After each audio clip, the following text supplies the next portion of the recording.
Hey friends. So I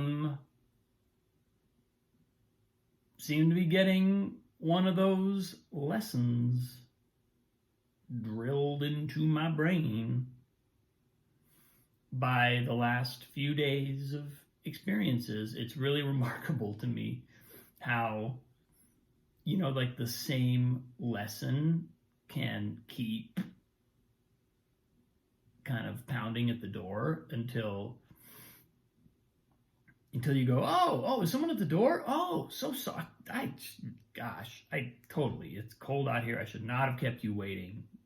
Apologies. Come on in. I'm listening now.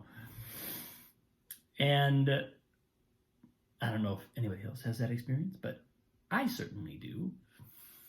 And the most recent lesson / visitor at the door has been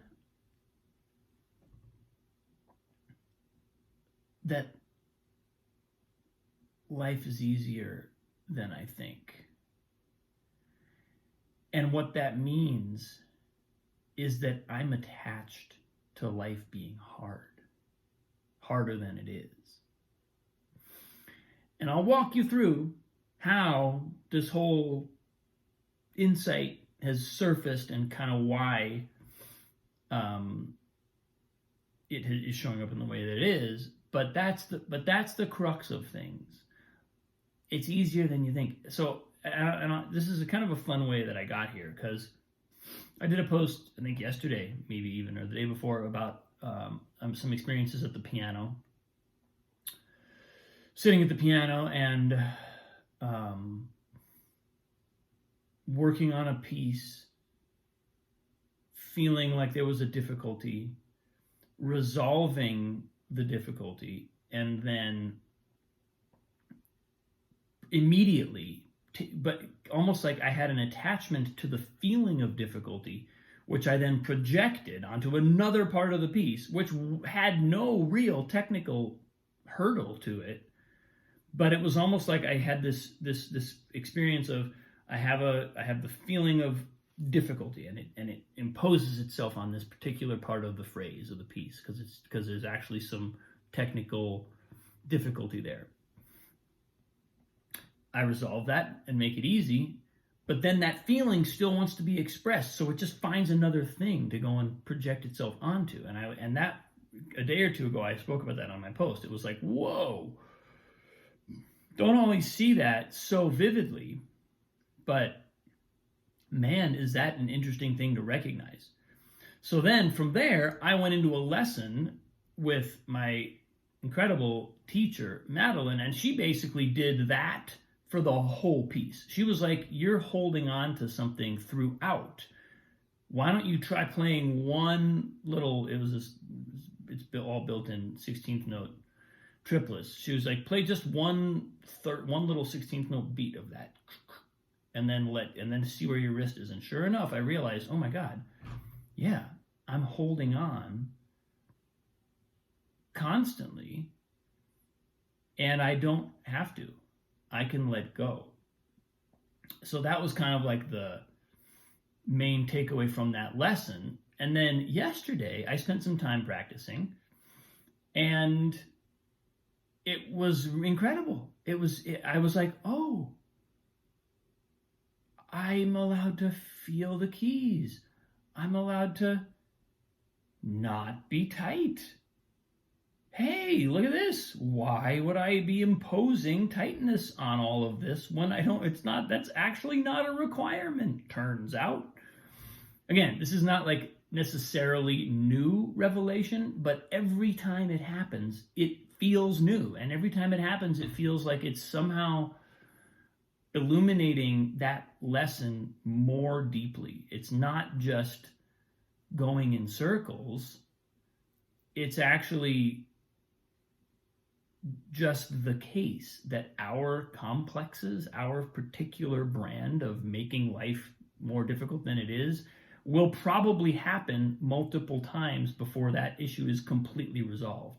Our psyche is going to keep doing that. And every time we resolve it, we take a step, we grow, we expand. Something has changed. But then that same visitor comes knocking on the door again. So anyway, so then yesterday was this beautiful experience of sitting at the piano. I sat at the piano for a good hour and a half, I'd say. No tension in my body the whole time. I noticed by the end of it, I was like, what's going on? I feel so good. What? How? What? Like I had no tension in my shoulders, my back. I was like really kind of stunned, because generally I think, Robin Holloway thinks, well, if you spend hours at the piano, you're going to get in some way tense by the end of that. And then there are things I do to resolve that. I try to keep an awareness of it. I try to, something I'm constantly working with, and I work with it with my students because most people have a similar experience. But somehow I had gotten deep enough, and I was playing from a place where I really felt like I was inducing virtually zero tension, even though I was focusing, even though I had really solid, pretty intense focus on what I was doing. That focus wasn't turning into a contraction, which then I have to go, oh, God. Yeah.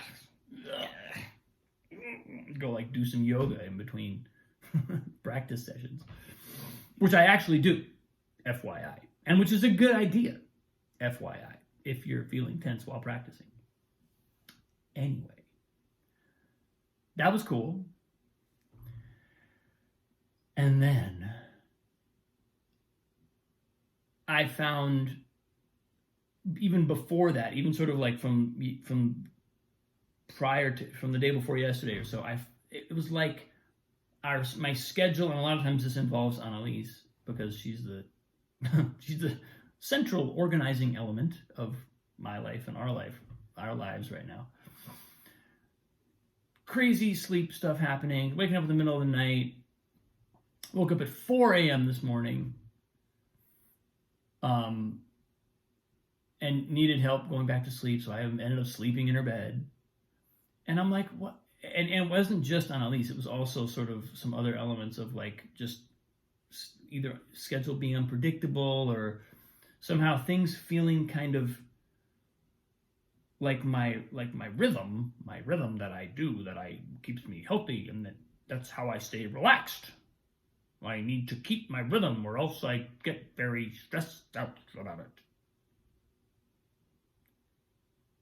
Was getting thrown off. And I was like,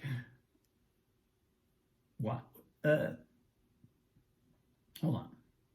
So I'm upset because my daughter's awake, because I want to be able to get up early, because by the time she woke up, it was like almost time for me to get up, but it was a little too early for me to get up. But I could have gotten up at that time, but she was still awake, and so I had to make sure she went to sleep first. She wouldn't go to sleep. And so I was getting myself all tied up in knots about, well, I need to go do the thing that helps me stay relaxed. Instead of just relaxing.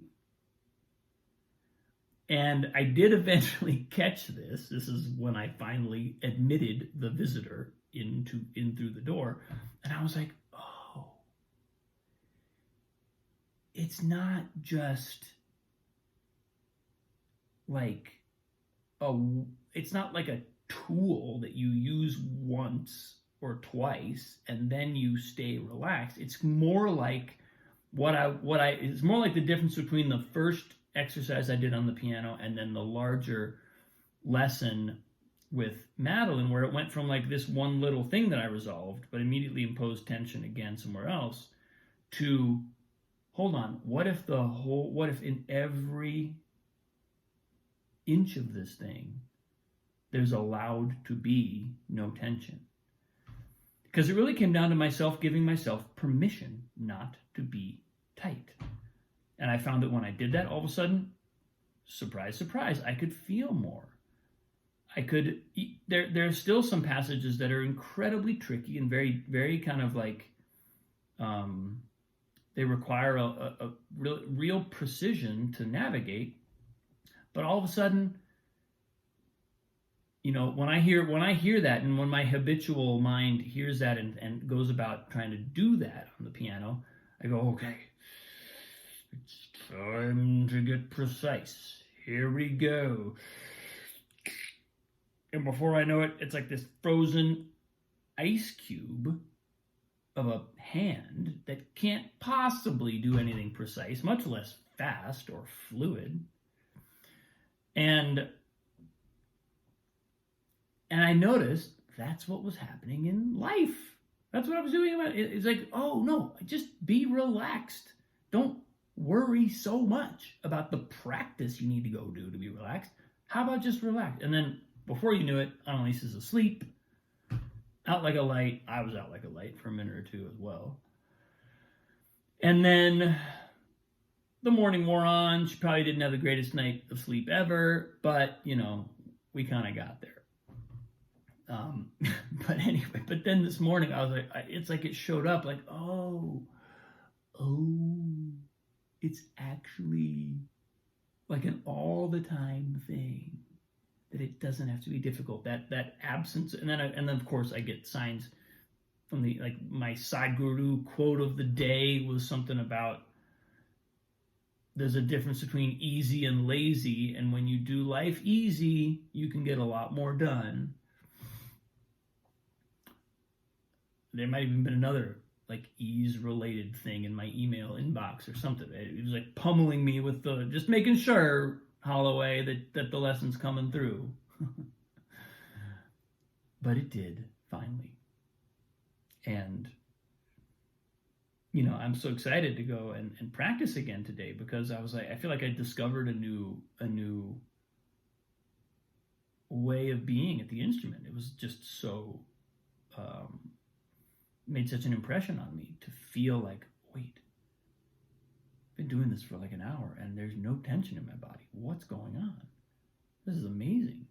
What if I play like that forever? What if I just never, what if, and this is a difficult piece, this is a Chopin étude. What if I never need to have tension in my body when I play?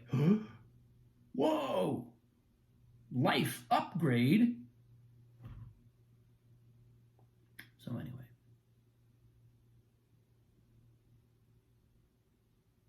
I think my last post, or 2 posts ago, was resistance to softness. This is maybe accepting softness or accepting ease.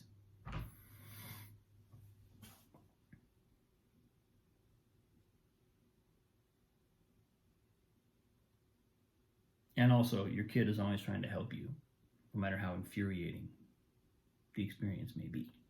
That's another good one to keep in mind. Anyway, much love, folks. Appreciate you. Have a great day. I'll see you soon.